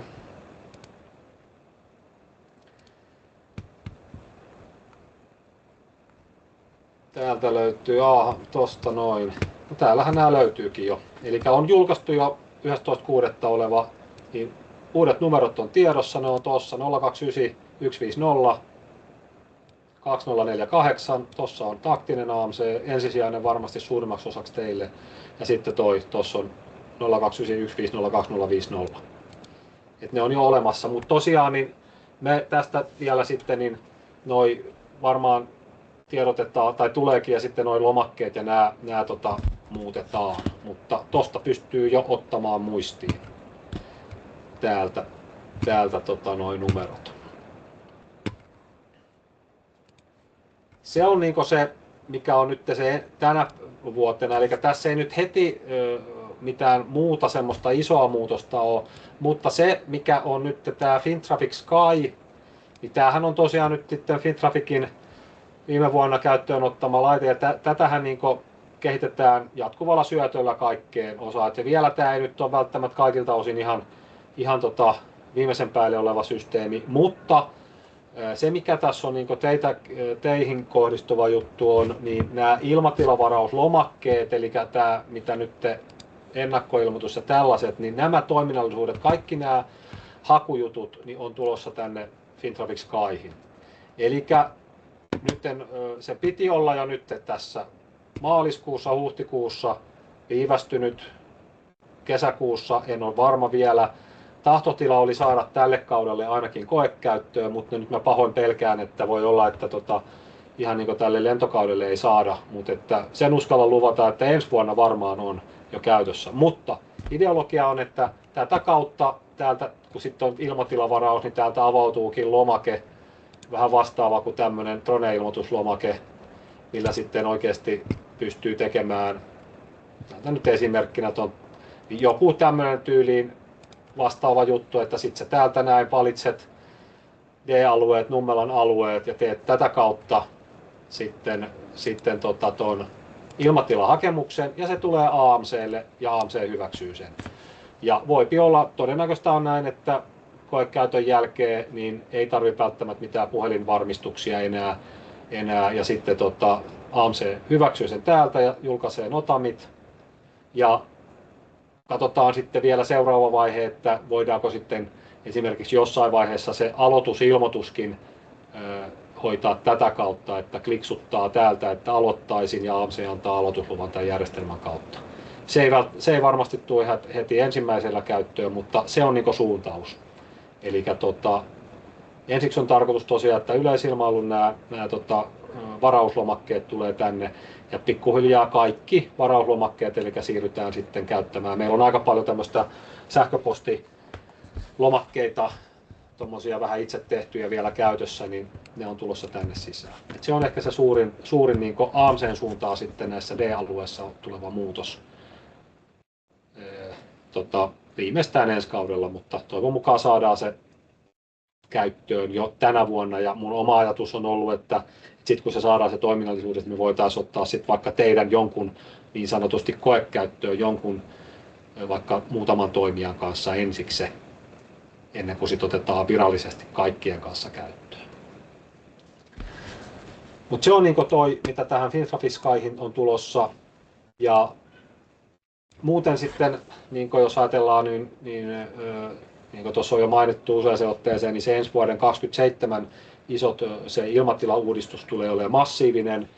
Että se, niin jos sen verran niin suurin asiahan siinä tulee olla, että ehkä nuo ilmavoimien harjoitusalueiden jutut ja niin D-alueita, niin yleisilmailun D-alueita, niin kuin Pete sanoi, niin niitä jonkin verran siellä muutellaan, mutta varsinaisesti varmaankaan ikään kuin näihin käyttöperiaatteisiin ei sen kummoisemmin ole tullut, että edelleenkin AMC:n kautta sitten nämä aktivoinnit, mutta että se varmaan tuossa niin syksyn aikana sitten käydään läpi sitten näistä just nämä prioriteettikysymykset, vähän mitä tuossa viittasinkin, että niin viranomaisten kanssa, että millä edellytyksillä sitten eri alueille, esimerkiksi sinne valvottuun ilmatilaan, niin on mahdollista aktivoida vaikka yleisilmailun alueita. Tämän tyyppisiä on tässä nyt seuraavat stepit. No niin, täällä ilmoittautui sulle Sami jo ensimmäiset potentiaaliset koekaniinit. Hieno homma. Joo, Pori on ollut aktiivinen, siellä on se Porin ilmailuopisto, täytyy muistaa tässä Sky, niin tässä lentosuunnitelma-ominaisuus viime vuonna, niin Porin ilmailuopisto oli täällä koekaniinina, niin Porissa on sitten myöskin sitten harrastelijatoiminta tässä ilmatilassa on sitten aktiivista. Otetaan viesti vastaan. Sitten meillä oli siellä ennen kuin aika loppuu, niin Juha-Pekalla vielä kysymys.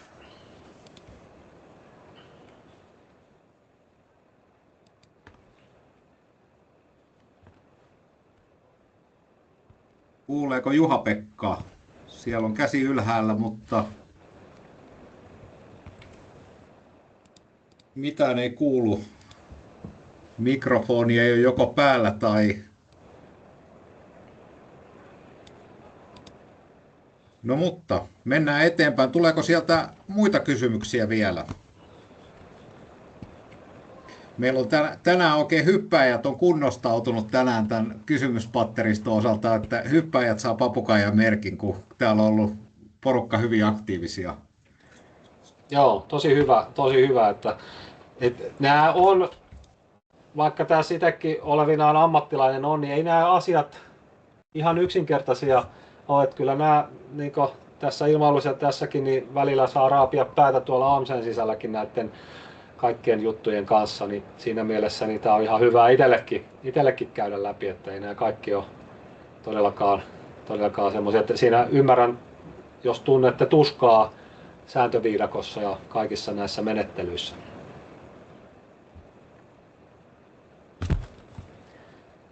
No niin, nyt kuuluuko? Nyt kuuluu, kerro. Joo, edelleen Posti-Pekka Jukolanpilotista. Semmoinen kysymys, että kun tein tänään lentosuunnitelman ja se meni tuon Skyn kautta, saattoi olla ekaa kertaa nyt, niin onko tarkoitus, että kun on näitä lomakkeista ja sovelluksia ja alijärjestelmiä, jotka siirretään tuonne Skyhin, niin ne tiedot jotenkin synkättäisiin entisten jo tuon Skyn kanssa, koska hieman hämmästyin, kun sinne ei tullut mitään niitä tietoja, jotka olin tottunut, että tulee automaattisesti sinne lentosuunnitelmalomakkeelle. Eli ne ei ollut tullut Skyhin. Puhut siis ihan niin tästä niin OFP:stä ihan perusjutuista, mutta mietin, että onko se yleistrendi, että noita tietoja pyritään synkkaamaan vanhojen muiden järjestelmien ja tuon Skyn kanssa? Sanoisin melkein, nyt tämä ei ole ihan mun tämä niin lentosuunnitelmahomma menee tuonne FPC:lle, mutta tällähän ikään kuin korvattiin se vanha, mitä on ICEin sivuilla on lentosuunnitelmalomake, että ne on ihan erilliset että ei varmaankaan ei ole ikään kuin niin, että synkataan vanhojen kanssa, vaan pikemminkin niin, että vanhat poistuu jollain aikataululla ja siirrytään tänne. Että ehkä ne jää, ja sitten ikään kuin varajärjestelmiä, että ne on erilliset järjestelmät. Joo. Ja tämä on se suunta varmaankin. Ja ihan sama tässä ilmatilavarausjutuissa, että sitten kun päästään tänne, niin todennäköisesti voi niin jossain vaiheessa niin sitten ei enää ikään kuin vanhoilla tavoilla jossain vaiheessa voi tehdä, mutta varmaankin jonkinlainen ylimenokausi järjestetään, säilytetään. Mut näin se jo, että kun ne on niin kuin nämä esimerkiksi ICEin sivut, mitä on nykyään tuossa Fintrafficilla, ne on suhteellisen vanhaa tekniikkaa ja niiden ylläpito, että ne vaatisi kauhean uudistusta sieltä niin ihan niin kuin koodimielessä, niin sitten on tämä uusi järjestelmä on sitten ikään kuin tehty korvaamaan pikemminkin näitä. Joo, ei tuo ainakaan synkkausongelmia, kun kertaa heitolla korvataan. Kiitoksia. No joo, on sitten, se on varmaan käyttäjän kannalta ei välttämättä ole hyvä asia. Ja sitten tietysti kun on eri aikakauden tekniikkaa, niin siinä tulisi sitten, jos niitä synkataan, niin siinä saattaa tulla sitten omia haasteita, että ne ei sitten vain yksinkertaisesti pystytä tekemään sitä. Jep, kiitos. Joo. Kiitos.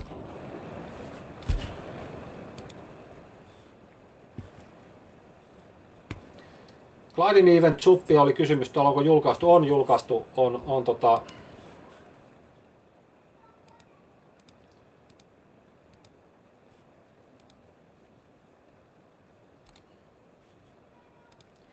Sehän alkaa itse asiassa tänä viikonloppuna, olisi mahdollinen ensimmäinen Gliding Event tuolla. Se on 9. tuossa on Gliding Eventti supplementti. Ja 9. päivä mahdollisesti, tässä on ensimmäinen tapahtuna mahdollisesti ensi viikonloppuna Räyskälässä. Ja tarkennuksena ehkä, että Gliding Event supplementti on siis saman sisältöinen kuin viime vuonna, jos ei nyt muistikuvani ihan täysin petä. Joo, siis toimintamallithan on ihan samat, siihen ei ole tullut mitään uudistusta. Että oliko tässä nyt, että tässä välttämättä niin mihin näitä alueita, niin voi olla, että viime vuonna oli sitten laajemmin näihin, mihin näitä on perustettu. Mutta siis toimintamallit ja periaatteet on ihan samat kyllä. Ja hyvä. Onko vielä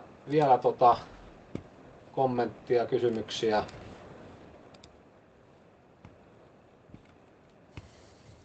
Siellä on Juha-Pekalla käsi pystyssä. Joo, Posti Peters edelleen moikka.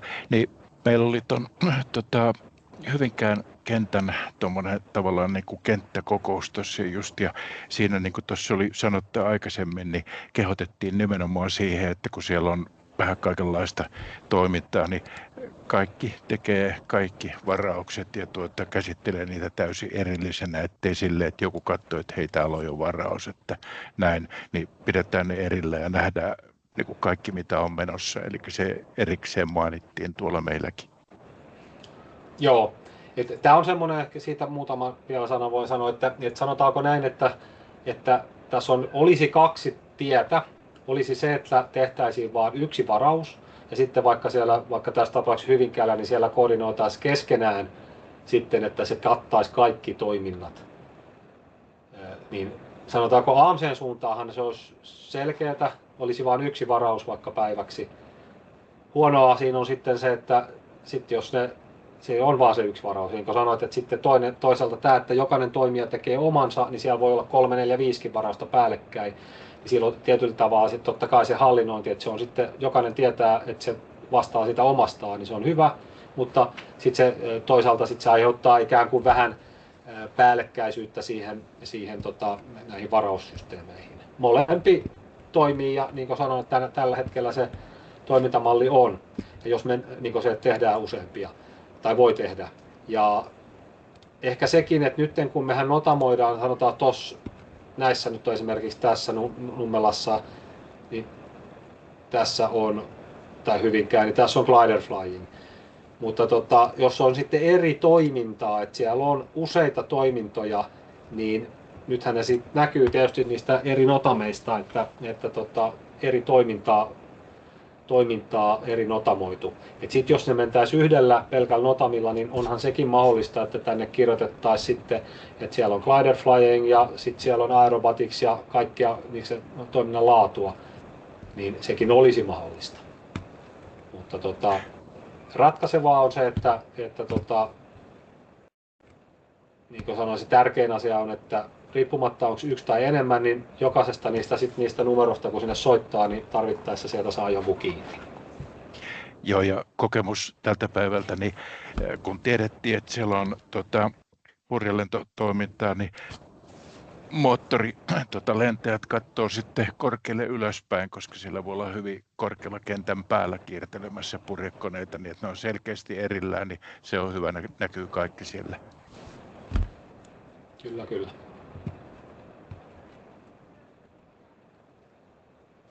No niin, sitten sieltä Juha kerätään vielä ottaa. 2 minuuttia jäljellä.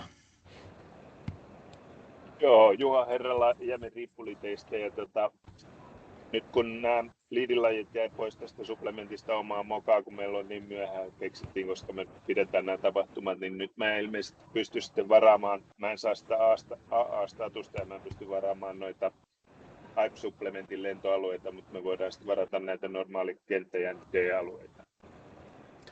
Otaksun näin? No joo, siis näinhän se menee, että nytten se ideologiahan tässä on, mitä on kirjattu, että näihin kilpailuun osa-alueita voi aktivoida vain kilpailun ja näihin tiedossa oleviin, eli näiden kautta, niin tämähän on se lähtökohta. Mutta sitten tietysti, kun tässä on myöskin, että ihan niitä pysyviä normaalialueita, niin niitähän ei estä mikään varaamasta sitten siellä sun täällä, vaikka ne on tuon ulkopuolelta. Niin mä en tiedä, tämä on ehkä semmoinen vähän ehkä keskusteltava ensi vuodeksi, niin että mä en tiedä, että onko meillä tarpeen määritellä näin tarkkaa, että ainoastaan näihin voi näitä varata, koska sellaisenaan en välttämättä näe sillä nyt merkitystä, että mihin toimintaan ja milloin näitä ja kuka niitä varaisi, näitä alueita. Kun me joinakin vuosina me ollaan oltu supplementissa mukana ja silloin se on toiminut sillä lailla ja nyt sitten kun me ei keritty siihen mukaan, niin nyt me puututaan sitä listalta, mutta tänä vuonna siis me ei voida niitä ennakkovarauksia tehdä tämän mukaan, koska meidän nimet puuttuu listalta. No näin se on joo, niin kuin tämä mitä tässä, jos mennään tämä mitä tässä lukee, eli että tietysti me ollaan joskus tehty, muistan, että jos tämä on, koette sen isoksi ongelmaksi, niin mikähän on estä meitä varmaan esimerkiksi, ja Pete vaikka, niin on me jossain vuonna, muistan taannoin, niin Traficomin kanssa keskusteltu ja ikään kuin otettu siihen jonkinlainen lisäpäätös, kunhan me ollaan vaan ikään kuin tämän supplementin tämän 9. Mei-25. heinäkuuta sisällä täällä, että vaikka tänne tulisi jotain lisää, niin sekin varmaan koordinoiden voisi onnistua. Joo, me voidaan katsoa sitä erikseen. Tosissaan tämä on meillä vähän jokavuotinen haaste aina, että kaikki lajit ei välttämättä tiedä vuotta ennakkoon tai vielä syksyllä tiedä sitä, että mitä kaikkea toimintaa on tulossa seuraavalla kaudella, ja sitten ne helposti just jää, että tarpeita aletaan suunnittelemaan vasta sitten vähän ennen kauden alkua tai kauden alkaessa. Kyllä. Mutta tämähän taas syksyllä, niin nyt täytyy vaan sitten meidän sisäisesti ryhdistäytyä, että yritetään tarkemmin määritellä nämä lajitarpeet nyt tulevana syksynä, että sitten 27 on varmasti sellainen supplementti, että siinä on kaikkien tarpeet huomioitu. Kyllä. No mutta nyt mun kello näyttää minuuttia yli 7, niin jotta me saadaan Sami ystävällisesti uudestaankin joskus linjoille, niin vapautetaanko me sut nyt illanviettoon? Kiitos jo, ei tässä. Kiitoksia vaan. Oikein hyvä ja mukava ja olen oikein erityisen ilahtunut, että on tosiaan, mitäs toi näyttää laskuri, onko 65 osallistujaa tässä? Että... No meillä oli parhaimmillaan 90. Niin, just katsoin, niin, tosi hyvä juttu ja ehdottomasti niin tämä on se meille, että teille varmasti tämä tiedonvaihto niin ei ole muuta kuin hyvästä ja nimenomaan mekin ikään kuin tuolla vaikka AMC:n päässä, niin että saadaan vinkkiä ikään kuin teidän näkökannoista, niin mekin voidaan sitten yrittää kehittää meidän toimintaa. Ja ehdottomasti, jos on tarvetta, niin no tämä menee nauhalle, voi kuunnella sitten, mutta että jos on tarvetta, haluja järjestää vastaavaa tai jatkokeskustelua, niin olen kyllä ihan avoin niille. Että kaikki, millä saadaan tätä yhteistyötä etenemään, niin on aina hyvästä. No tuosta me otetaan heti sulta varaus, koska mä tiedän, että varmaan puolet porukasta jäi puuttumaan, kun on niin hyvä keli, niin kaikki on kentällä tai lentämässä. Mutta tosi hienoa, kaikille kiitos osallistumisesta ja antakaa Samille vielä uploadit ja palataan näihin kuvioihin. Kiitos. Joo, ja tosiaan niin kuin nyt tuossa oli se, vaikka se on hyvä muistuttaa se puhelinnumero-uudistus tuossa ja 11.6. niin no kyllä se sieltä tulee, että sitten kun soittaa vanhaa numeroa, jos sieltä ei vastata, niin silloin viimeistään sitten rupeaa muistamaan sitten, että jostain pitäisi saada kiinni. Hyvä kiitoksia homma vaan kaikille. Kiitoksia kaikille ja kaikille oikein hyvää illanjatkoa. Moi moi. Kiitos, moi. Moro. Kiitos, moikka. Moi.